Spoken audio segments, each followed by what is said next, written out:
Alright, in this video I'm going to show you how to create an email account along with how to set it up in Outlook. So follow these steps and you should have no problems. The first thing we need to do, we're in cPanel here, we need to create an email address. So we'll go type email and then we'll click email accounts.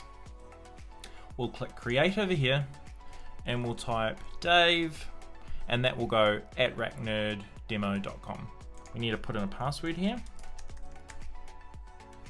And we need to select the amount of space to have, but 1 gig's okay, and we'll click create. That's all there is to it.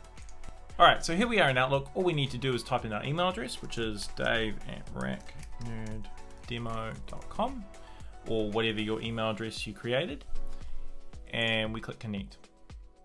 The next thing we need to do is we need to click IMAP. Sometimes this will happen automatically, but not always. So this is how you set it up manually. So you click IMAP. The next thing is your mail server, which will be mail@racknerddemo.com, or in your case, it may be different. It's just your mail and then your domain name.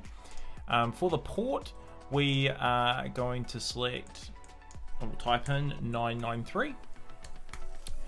And then we need to use the SSL encryption method. We also need to require login using secure password authentication.